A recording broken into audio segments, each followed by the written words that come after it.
Hello video. Ito na naman tayo sa iyakan version.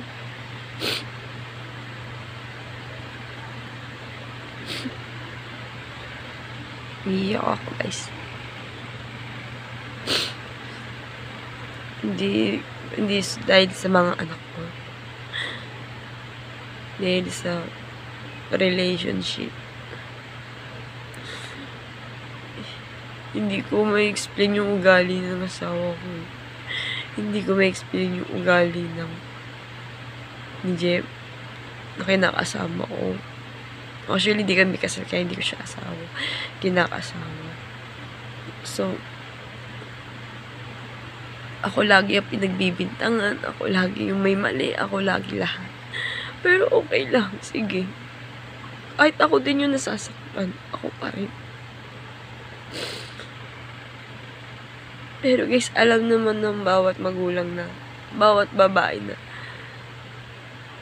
nahihirapan din tayo mga babae. Sa sitwasyon na, nag-aalaga ka, tapos, dadagdag pa yung lalaki na, sesermonan ka, why ka, ganyan.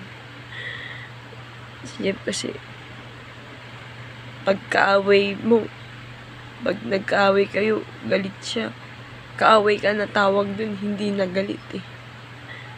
Parang tinatakwil ka niyan eh.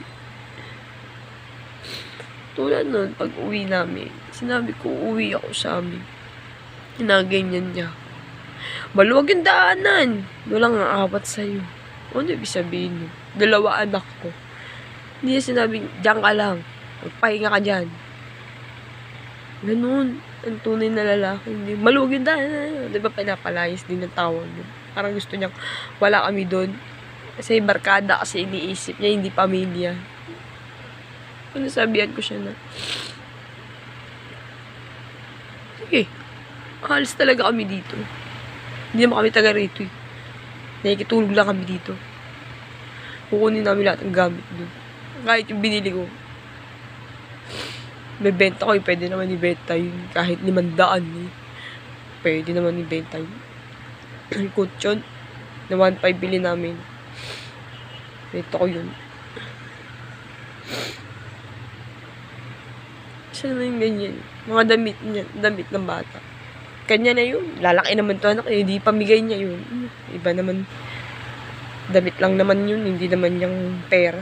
Hindi naman yung kayamanan. Ano na yun?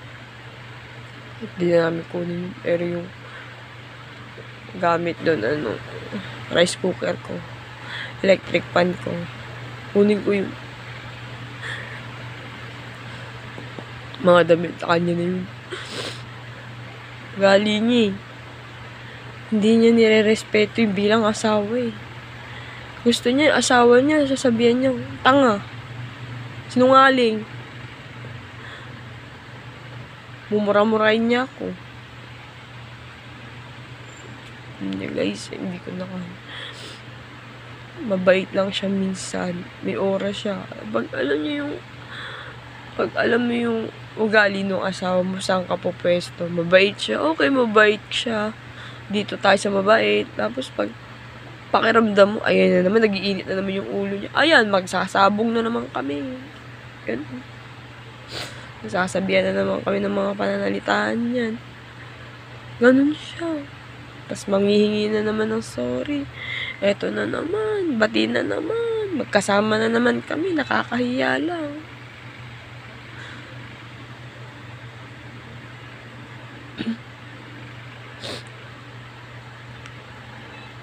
Alam nyo, sa totoo lang, kahit makita niya to, o mapapanood niya to, nagsisisi ako na nakilala ko siya. Sabihan niyo na ako na sinungaling ako. Sobra. Kasi, expected ko. Lahat ng naging kasalanan ko nung unang asawa ko, mga kasalanan ko, mga pagkakamali ko, itatama niya. Kaya ako nag-asawa. Yung pala, isasampal niya sa mukha ko yun. Isasampal niya sa buhay ko lahat ng mga pagkakamali ko. Sinungaling ako, tanga ako. Kaya ka iniiwan ng asawa mo kasi ganyan ugali mo. Basta, pala hindi ka nagkukwento mga nakaraan mo sa pangalawang asawa mo. Kasi, pag nag-aaway kayo, parang isasampal niya yun sa'yo. Mas masakit yun. Kasi parang pinapaalala niya yung mga nakaraan mo. Tulad yun nangyayari sa akin. Pero hindi ako nagsisisi nagkaanak ko. Kasi blessing yun eh. Buti pa yung anak blessing. Pero yung asawa, visit. Nice. Wala akong hanap buhay. Wala akong trabaho. Magulang ako. Alam naman natin na pag wala tayong pera, sa magulang tayo kaka. Kaya, yun, magulang ko yung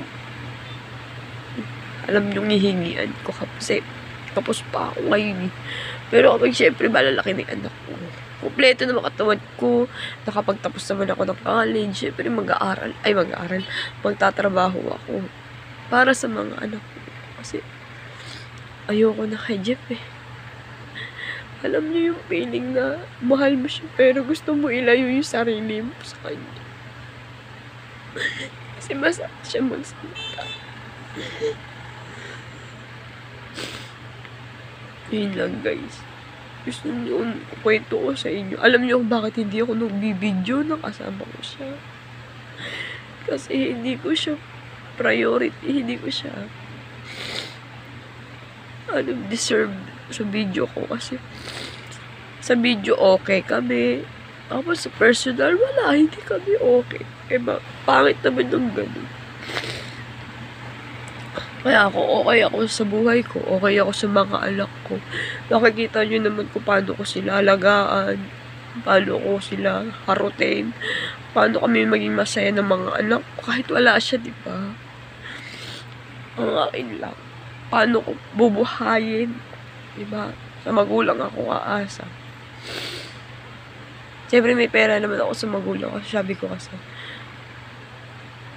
kumbaga, pinainom ko sila ng puhunan. Kumbaga, pag nanghihingi ako ng pera, syempre may puhunan sila. Sa kanila ako manghihingi. At least may ganap na binigay ako. Para kapag halimbawa nangangailangan ako, may puhunan akong binigay sa kanila, yung paninda nila, syempre. Basta, binigyan ko sila ng puhunan para kapag halimbawa nanghingi ako, wala silang masabi sa akin. Kasi binigyan ko sila ng puhunan.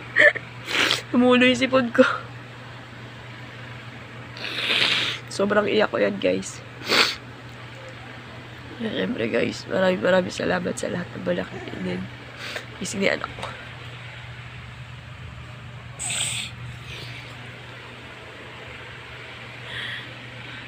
Yan, guys, makatulog pa yung anak ko. Kaya, share lang ako sa inyo. Pati sipon ko tumulo. Sorry, guys. Nagsabi lang ako sa inyo yung nararamdaman ko. Pwede kayo mag-comment kung napanood nyo yung video ko. Ito, parang problema ako ngayon. Yun lang guys, maraming salamat. Binablog ko kasi kahit, syempre, wala na akong update na video. Kasi dahil sa wala akong cellphone talaga na maganda. At saka hindi ako yung cellphone minsan eh. Ginagamit niya kasi minsan ito. Kaya yun lang guys. Maraming salamat sa inyo. Nasa 1K, 1,191 na tayo.